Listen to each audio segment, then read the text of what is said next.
Peyton. I appreciate this. For sure, for sure. You ready to get started? Yeah, let's start. Hold up, I gotta ask you a question. So, how'd you get started?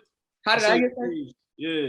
Yeah, so I mean, I've been into music for the longest. I started DJing when I was around 11, 12, and then I started producing when I was around 9. Mm-hmm. So I started off on the musical side, and then as I grew up a bit, I tried to figure out how I can make it a career, and that's where the journalism part came in. So I've always loved to write, so I just combined the two. And I mean, I've been writing about music for the longest. I've gotten published. I mean, I've been working, man. Been working.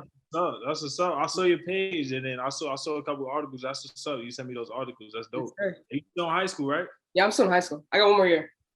Oh, that's what's up. That's what's up. All right, cool. Yeah, we can get to it. All right, awesome. So I mean, something that you make really clear and that you seem to be really proud of is your New York heritage, man. How did growing up in New York impact your sound, and when did you get involved in music? All right. So growing up in New York, I'll answer when I got involved with music first. Okay. I got involved with music. I always kind of wrote. I always wrote. Like I used to write poetry a lot, but I started taking like basketball real serious. So music was just in the back burner. I played instruments. I played the trombone. So I understand like music and all that. But I really got into it in college. I'll say my junior year after my season. I had like a rough season, and after the season, I had wrote a song. Something happened in the cafeteria. My mans had like fainted, and I just wrote a song, and I had the same feeling that I did when I used to write poems. Mm-hmm. Like that. Throughout that whole time, I couldn't really write. No, I used to try to write, but it was just inspiration. I couldn't write nothing, and then I wrote that song, and so that's when I got into it. That's when I began to like say, "All right, bet I'm gonna do this rap shit." But growing up in New York, how it influenced me.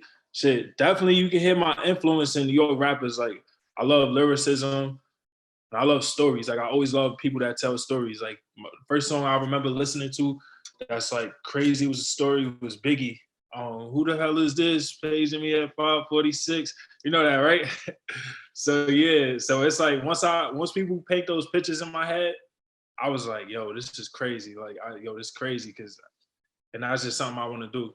That's something that I do. I just paint pictures. I love storytelling just in general. Like even from my TikToks, it's like I'm telling stories. Right. And if you look at any of the videos that you've put out, one thing that I feel like you're guaranteed to see in your comments is people comparing you to Jay-Z and comparing you to J. Cole. How do you feel about those comparisons? First, I'm flattered by it, to be honest, because those is like the GOATs. And right.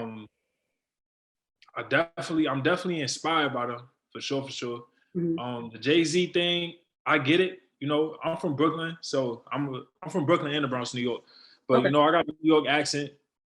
You do? That's how I talk. Like that's just how I talk. So it's not like I'm trying to be like somebody. I'm definitely inspired, but it's flattering to me, to be honest. It's flattering. Like I think one of the biggest reasons that people love to compare you to J. Cole is because of that shared experience that y'all both have hooping in college. So I mean, like, tell me a bit about your time hooping in college, and then like what played into your decision to quit and focus on music eventually. All right, so I was hooping in college. I think J. Cole he played at St. John's, did he? Yeah. Okay. He was like on the team. Mm-hmm. Okay. So yeah, I was on scholarship at Southeast Missouri State. It's a Division I school. Mm-hmm. Missouri is like an hour south of St. Louis, and I just like I said, like I told you earlier, like I had like one of the roughest seasons of my whole life for real, and that was like my climax. So imagine like going to I went to junior college, I went to prep school, I went a bunch of places, then I moved like 1,000 miles from home. I go to a school, and this is like the moment I've been waiting for my whole life, and then it's just all like crash and burn. So it was almost like a coping mechanism for me, but then I found out I was like, nah, I'm really nice at this shit. Like I really like this shit. So I graduated my senior year. I was about to graduate. I told my mom I was gonna be a rapper going into my senior year, but I had got injured, so I had another year to do at school. So I couldn't play my last year. You familiar with like our 5th year seniors? Yes. So I had another year to go. So I decided to go to school in New York. I already knew I wanted to rap after that, but I was gonna get a free master's degree. And on top of that, I want to play basketball my last year because I didn't want to go out like just straight injured and not play. So pretty much like my junior year, like that summer, once I came back to school, like I already knew I wanted to be a rapper. So at that point, it was just about me just going to do that shit. Like everybody in New York know me as a basketball player. Like I've been known as a basketball player my whole life. I was supposed to go to I was supposed to just play basketball my whole life, go to the NBA, do some shit like that. But yeah, it was just about me like really saying, yo, this is what I want to do and doing it for real. Yeah. You know, like expanding a bit further on that college point, you know, something I like to point out is that you were not only determined, you know, finish, but also get your master's degree. So like at that point, you knew that you wanted to rap. So what motivated you to pursue that higher level of education, you know? I'm gonna be honest, Peyton, it wasn't like I was like cool. I wasn't like super motivated. Like it was cool to me the idea to have like a grad degree and I guess security, but it was really for me the reason why I went back to school. Because even when I came back, like I came, so I was away for a couple of years at Missouri, and I came back home. I was like, this is my first time being home, like on a regular, and like I came home. I was practicing. I was coming off an injury. I wasn't fully in love with the game. And like I just told my mom, I was like, "Ma, like I'm not going back to school." But she was like, "Nah, you gotta like you here. I'm getting an MBA for free." And I was just like, "All right," because the shit was hard. Like me coming off injury, it was tough. Right. So it wasn't really in school. Wasn't not really that hard for me. Like I always was good at school, like because it's like memorizing stuff. So I wasn't really super motivated, but I thought it would be cool, be nice to have like an MBA. I graduated. I had it at 24. I was 23. I turned 24, and I could get it in a year. So yeah, that was it for real. Like school was light and it was free. Right. And I got to play basketball. That's something that I love. I still love basketball to this day. So I was like, all right, I'm gonna go hoop and get an NBA. Yeah. I get you. So, you know, it seems to me like the biggest way that people are finding out about your music is through TikTok. You know, with your steadily growing platform over there, you've received over 650,000 likes. That was the last time I checked. That was yesterday. It's probably more by now. And the number, you know, it continues to grow. So like, how would you say that TikTok has played a role into the growth of your career? Oh man, it's been everything for me, to be honest. TikTok. So I started running advertisements and then I started seeing how that worked. But TikTok been everything for me because it's allowing me to tell my story. Like TikTok and people is connecting to my story, I feel like, and to show my personality. Like, the amount of followers, I got a couple thousand followers. I probably had like 3,600 followers. I'm at like 75 now. So that's like 100% growth in a couple months from TikTok. Right. It's like I think TikTok rewards you for being organic and just authentic. So TikTok is everything for me right now. Like, cause I feel like it's some people that a lot of people like my music and there's some people that don't know my music and just like my videos when I'm just talking and saying regular shit. So it kind of comes together. Right. So, you know, like speaking of that growth on TikTok, I know a lot of fans were introduced to you from that post on Bleacher Report. You good? Kind of sound messed up there. All good? You got me? Yeah, I'm good. All right, bet. Yeah, I'm good. Okay, so, you know, speaking of your growth on TikTok, I feel like a lot of fans were kind of introduced to you from that post that happened on Bleacher Report. You know, what was your reaction when you saw the post on Bleacher Report? Yo, the reaction is crazy, right? I had a phone, right? I was in my living room, right? And this is like early.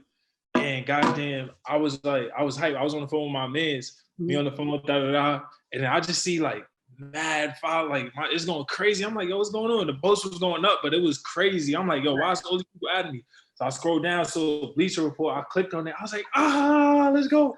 I ran up the living room. That was my first time really, because I always hear people going viral, you know? So like, I was like, yo, when you go viral, it's like da-da-da. So I just ran. I was like, I threw my phone and I cracked my screen. That's how I was. Oh man, you cracked your screen? I cracked my screen. And I had to pay like $400 for it because I didn't have insurance. I was like, wow, that's crazy. But I was mad excited when Bleacher Report first posted it. Yep. You know, was it kind of different, you know, kind of getting the Bleacher Report post from the music and, you know, like not the basketball, if you kind of think about it like that?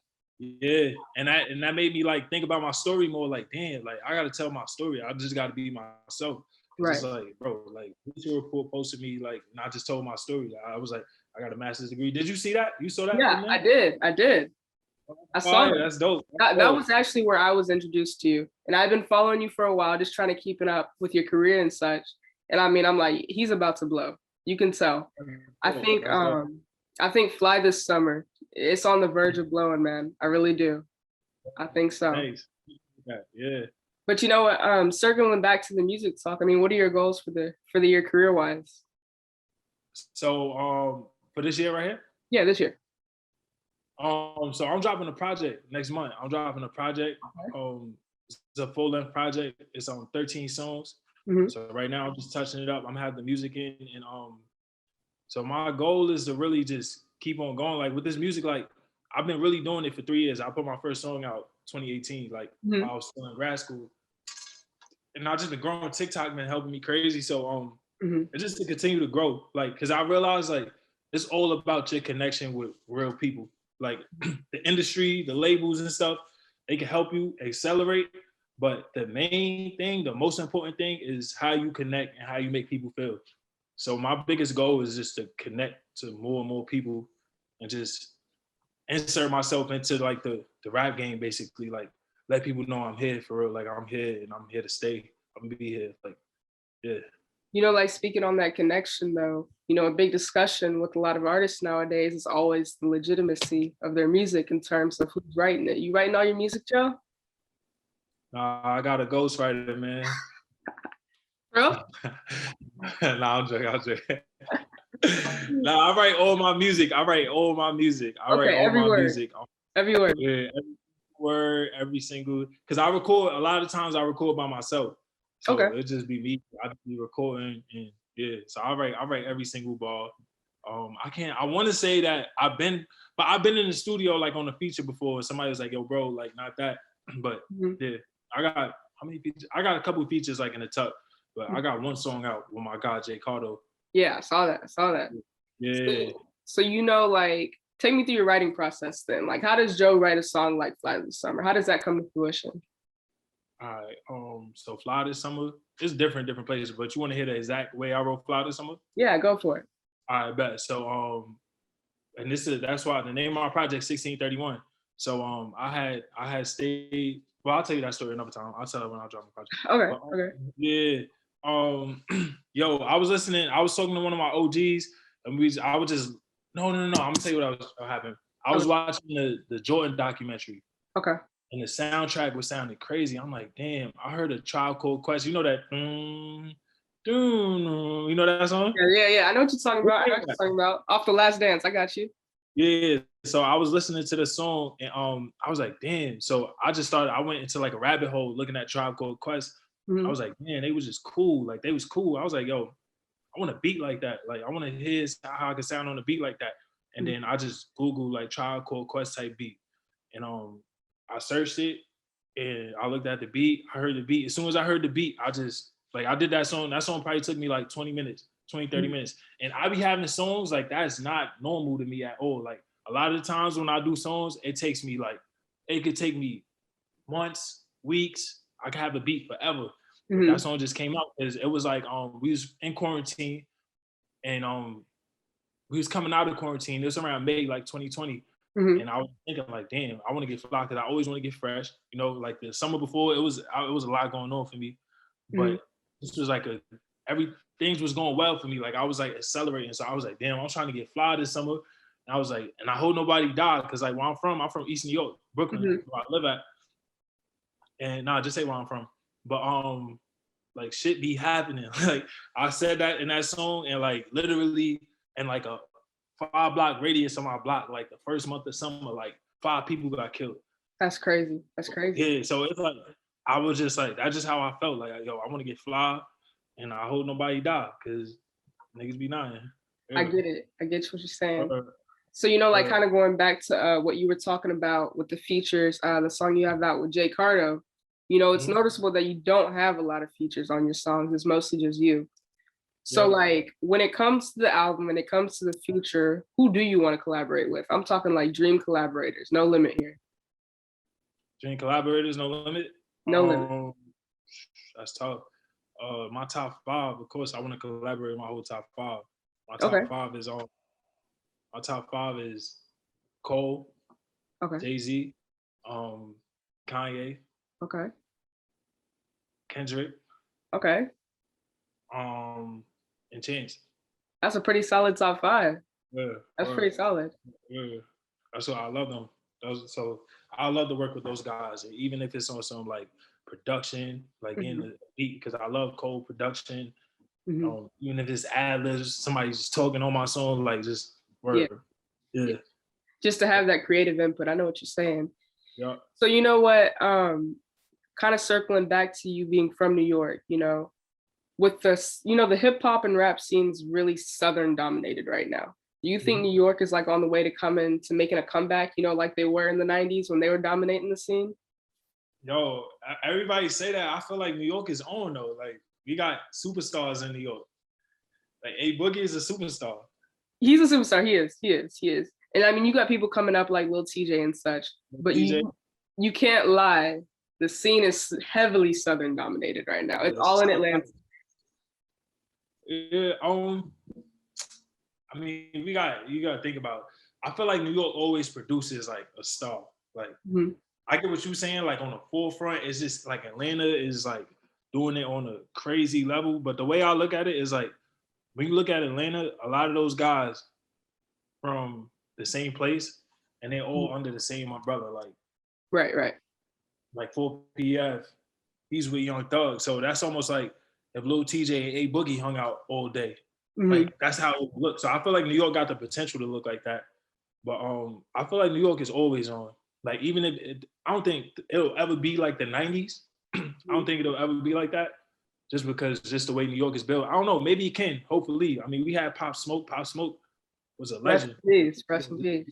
Yeah, rest in peace. He was gonna be like 50 Cent, his trajectory.